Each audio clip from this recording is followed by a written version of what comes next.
Hi hello नमस्कार, कशा आहात तुम्ही सर्व? आय होप तुम्ही सर्व सेफ सिक्युअर हॅपी आणि तुमच्या जीवनामध्ये पॉझिटिव्ह कार्य करत असणार आहात. तर आज कलेक्टिव्हची एनर्जी जाणवत आहे थोडीशी. काहीतरी परिस्थिती अशी आहे की त्या परिस्थितीने तुम्हाला खूप जास्त जखडून घेतलं आहे. म्हणजे कदाचित काही गोष्टी अशा आहेत की त्यातून तुम्हाला बाहेर पडता येत नाही.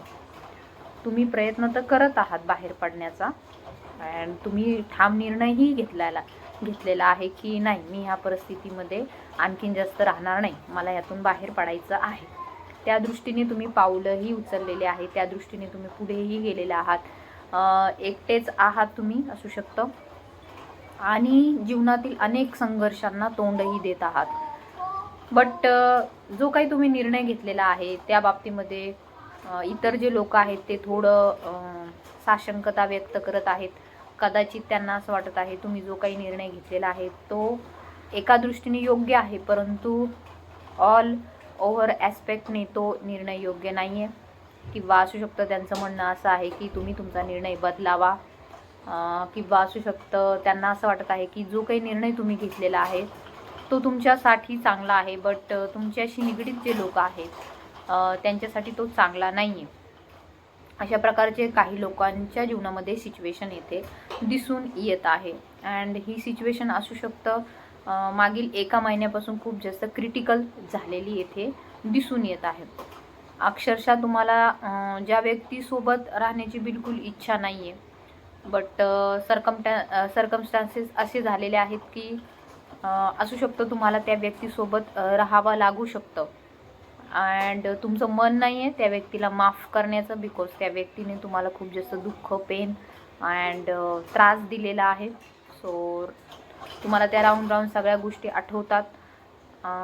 एका दृष्टीने त्या गोष्टी आठवतात, परंतु दुसऱ्या बाजूने दिसून येते त्या व्यक्तीचं सोबत राहण्यासाठी त्या व्यक्तीसोबत राहण्यासाठी तुम्हाला येथे कुठेतरी फोर्स केला जात आहे.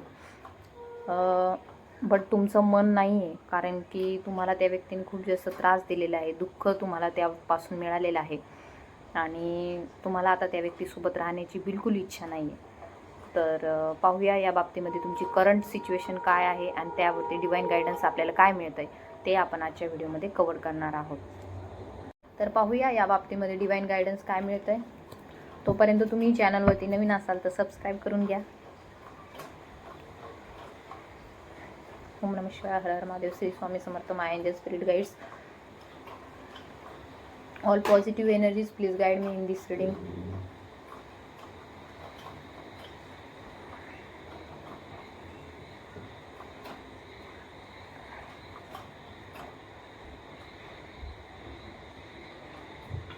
पाहूया तुमची करंट सिच्युएशन काय आहे.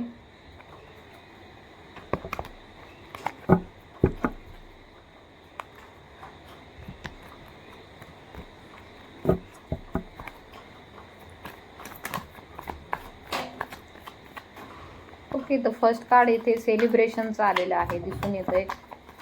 ओके,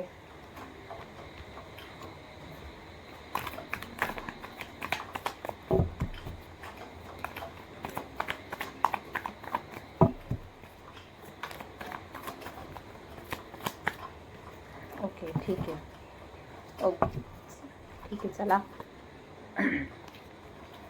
तर तुम्ही ह्या नात्यामध्ये खूप जास्त स्वतःला अडकून घेतलेलं आहे असं दिसून येत आहे. तर इथे नक्की दिसून येत आहे की तुमची जी काही एनर्जी आहे ती सध्या बांधलेली आहे. म्हणजे तुम्हाला धड इकडं जाता येत नाही, धड तिकडं जाता येत नाही, कुठंच जावं हे तुम्हाला समजत नाही आहे. तुम्ही सध्याच्या परिस्थितीमध्ये खूप जास्त अडकलेले आहात. तुम्हाला ह्या नात्यामध्ये राहायचं नाही आहे, बट येथे कुठेतरी तुम्हाला बळजबरी फोर्स करून ह्या नात्यामध्ये राहण्यासाठी तुम्हाला फोर्स केला जात आहे. बिकॉज ऑफ तुमच्या निगडीत जे काही मुलं आहेत की तुमचे, किंवा इतर आईवडील आहेत, इतर कुणी तुमचे नातेसंबंध आहेत, याच्यासाठी तुम्हाला फोर्स केलं जात आहे ह्या नात्यामध्ये टिकून राहण्यासाठी. बट येथे दिसून येतं आहे की नशिबामध्ये तर वेगळंच काहीतरी लिहिलेलं आहे. नशिबामध्ये तर वेगळंच तुमच्या लिहिलेलं येथे दिसून येत आहे. दिसून येतं आहे की तुमच्या जीवनामध्ये कोणीतरी व्यक्ती येत आहे अँड ती व्यक्ती तुमच्या नशिबामध्ये पहिलेच लिहिलेली होती. तुमच्या डेस्टिनीमध्ये खूप आधीच हे लिहिलेलं होतं की तुमच्या जीवनामध्ये पर्सन येणार आहे. बिकॉज हे दोन्ही कार्ड, एक सक्सेसचं कार्ड आहे, एक सेलिब्रेशनचं कार्ड आहे, अँड एक तुमच्या नशिबाचं कार्ड आहे. यावरून कळून येतं आहे की जरी तुम्ही आता सध्या ह्या परिस्थितीमध्ये स्वतःला अडकून घेतलं आहे असं समजत आहात, तर तसं नाही आहे. तुम्हाला येथे जस्टिस मिळत आहे. यापेक्षा आणखीन कुठले कार्ड पाहिजेत तुम्हाला? हे सगळे कार्ड येथे इंडिकेट करत आहे की जरी तुमची परिस्थिती सध्याची सप्रेशनची आहे, डिप्रेशनची आहे, किंवा जखडून घेतल्याची आहे, तुम्हाला स्वतःला बांधल्यासारखं तुम्हाला वाटत आहे, परंतु नाही, डिव्हाइन एनर्जीज, भोलेबाबा, शिवबाबा तुमच्या पाठीशी उभे आहेत. अँड तुम्हाला हे सर्व कार्ड्स येथे इंडिकेट करत आहे की तुमचं नशिबाचं चक्र ऑलरेडी फिरलेलं आहे. अँड ती जी कोणी व्यक्ती आहे ती तुमच्या जीवनामध्ये ऑलरेडी एक्झिस्ट करते. अँड ती व्यक्ती लवकरच तुमच्या जीवनामध्ये येत आहे. बिकॉज सेलिब्रेशन तुमच्याच बाबतीमध्ये घडताना दिसून येत आहे. जस्टिस, न्याय तुम्हाला मिळत आहे. So claim it this reading. It's a very positive sign for you. जेव्हा मी क्लेम इट म्हणजे क्लेम करा म्हणते रीडिंगला, म्हणजे त्यावेळेस तुमच्या जीवनामध्ये त्या पॉझिटिव्ह एनर्जी ज्या आहेत त्या एंटर करत असतात. सो ह्या रीडिंगला तुम्हाला नक्की क्लेम करायचं आहे. त्या ब्रह्मांडीय शक्ती ज्या आहेत त्या तुमच्याकडे ह्या सर्व ऊर्जा पाठवत असतात. सो तुम्हाला नक्कीच ह्या रीडिंगला क्लेम करायचं आहे. जरी तुम्हाला सध्याच्या परिस्थितीमध्ये दिसत असेल की मार्ग काही दिसत नाही आहे, पुढं काय होईल माहीत नाही, कोण काय बोलतं आहे, काय बोलत नाही आहे, तुम्ही त्याचा विचार करत नाही आहे. बिकॉज सध्या सगळेच बोलणार आहेत हे तुम्ही गृहीत धरलेलं आहे. लोक असं बोलणारच आहेत हे तुम्हाला पहिलेच माहिती होतं. त्यामुळे लोक काय बोलतात, परत परत तोच विषय का निघतो, पुन्हा पुन्हा तेच का ऐकावं लागतंय, ह्या बाबतीमध्ये तुम्ही सध्या विचार करत नाही आहात. कारण की तुम्हाला आता त्या सर्वांचा एक प्रकारे आपण म्हणतो एक वीट आलाय, अशा प्रकारची एनर्जी येथे दिसून येत आहे. बट ह्या परिस्थितीतून तुम्हाला लवकरच बाहेर काढण्यात येणार आहे. खूप छान छान कार्ड तुमच्यासाठी आलेले आहेत. अँड रेअर कार्ड आहेत हे, कधीही असे सगळेच कार्ड एक सोबत येत नाहीत. सो येथे सगळीकडे तुम्हाला न्याय मिळताना दिसून येत आहे. जस्टिस तुमच्या बाजूने मिळताना दिसून येत आहे. तुमच्या जीवनामध्ये एका नवीन पर्सनची एंट्री होताना दिसून येत आहे. बिकॉज मागच्या जे काही रिलेशनशिप होतं त्यामध्ये तुम्हाला खूप जास्त दुःख, त्रास त्या व्यक्तीने दिलेला आहे. तुमची एक प्रकारे अवहेलना केलेली आहे. तुमचं जे काही स्थान होतं, जे तुम्ही इम्प्रेस होतात, ते स्थान, ते मान सन्मान तुम्हाला दिलेलं नाही आहे. तो आदर त्यांनी तुम्हाला दिलेला नाही. एक फिमेल ऊर्जा तुमच्यामध्ये जी काही डिवाईनची होती त्याला त्या व्यक्तीने स्वीकारलेलं नाही आहे. त्या व्यक्तीने वेळोवेळी फक्त आणि फक्त तुमच्याकडे एक उपभोगाचं साधन म्हणून त्याचा वापर केलेला आहे. बट तुमच्यातील ज्या काही डिवाइन एनर्जीज आहेत त्यांना न्याय देणारा व्यक्ती तुमच्या जीवनामध्ये लवकरच येत आहे. So claim it this reading. And बॉटमची एनर्जी आपल्याला दिसून येत आहे की काहीतरी पॉझिटिव्ह कम्युनिकेशन तुमच्याकडे येत आहे. अँड दिसून येते 3rd नंबरचं हे कार्ड आहे. सो गुरूंची कृपा तुमच्यावरती होत आहे. आता जे काही गुरूंचं भ्रमण झालेलं आहे त्यामधून सुद्धा ही एनर्जी येथे इंडिकेट होत आहे. बट येथे मागील ज्या गोष्टी झालेल्या आहेत त्या तुम्ही आता विसरून जात आहात. बिकॉज हे कार्ड रिव्हर्स आहे. मागील एनर्जी ज्या आहेत त्या निघून जात आहे. तुमच्या जीवनामध्ये एक खूप फ्रेश न्यू स्टार्ट होत आहे. एक डिवाइन ने पाठवलेली व्यक्ती तुमच्या जीवनामध्ये एंट्री करत आहे. लवकरच तुमच्या जीवनामध्ये न्यू मॅरेजचे चान्सेस आपल्याला येथे दिसून येत आहे. काही लोकांच्या जीवनामध्ये न्यू मॅरेज म्हणजे नवीन हितसंबंध येताना दिसून येत आहे.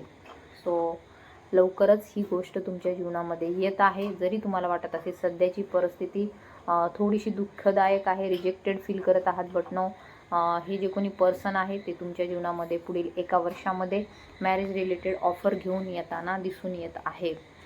सो हे 2 कार्ड आलेले आहेत. So night of wands and night of pentacles indicating की 1 वर्षामध्ये तुम्हाला दिसून येत तुमच्या नातेसंबंधामध्ये आपल्याला सुधार होताना दिसून येत आहे. सो ज्यांना रीडिंग रेझोनेट झाली त्यांनी नक्की क्लेम करा. तुमच्या इष्टदेवतेच्या नावाने कमेंट करा. तसेच ज्यांना पर्सनल रीडिंग हवी आहे, काउन्सिलिंग हवं आहे, त्यांनी नक्की मला व्हॉट्सअपवरती कॉन्टॅक्ट करायचा आहे. तर पाहूया या बाबतीमध्ये एंजल्स नेमका आपल्याला काय गाईड करतात. Archangel Michael, please guide me in this reading. Divine energies, please guide me in this reading. So आज कोकणामध्ये रेड अलर्ट आहे, त्यामुळे खूप जास्त पाऊस पडतोय.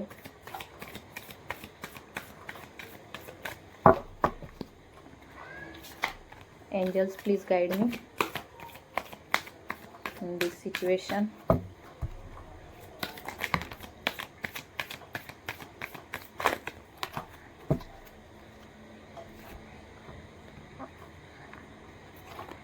तर नवीन पर्सन तुमच्या जीवनामध्ये येणार आहे का? तर यस, नक्कीच इथे यसचं कार्ड इंडिकेट करत आहे.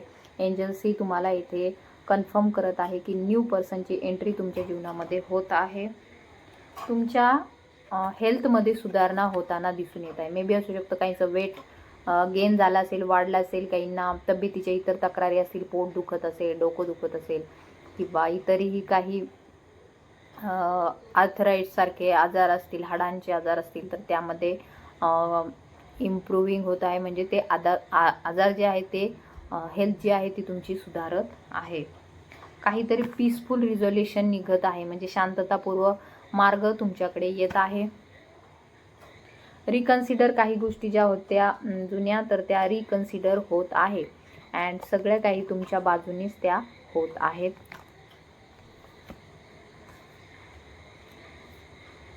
कॉम्प्रोमाइज करायचं का नाही करायचं हे तुमच्या हातात आहे. जर तुम्हाला असं वाटत असेल की जे काही रिलेशनशिप आहे जे तुम्हाला आवडत नाही आहे, बट तुम्हाला बळच त्यामध्ये राहावं लागत आहे, कॉम्प्रोमाइज करून राहावं लागत आहे, तर करायचं का नाही कॉम्प्रोमाइज हे तुमच्या हातामध्ये आहे. कारण की परमेश्वर तुमच्याकडे न्यू पर्सन पाठवत आहे. तर तुम्हाला विचार करायचा आहे की नेमकं काय निर्णय घ्यायचा आहे. योग्य तो निर्णय कोणता आहे तो तुमच्यावरती सोपवलेला आहे.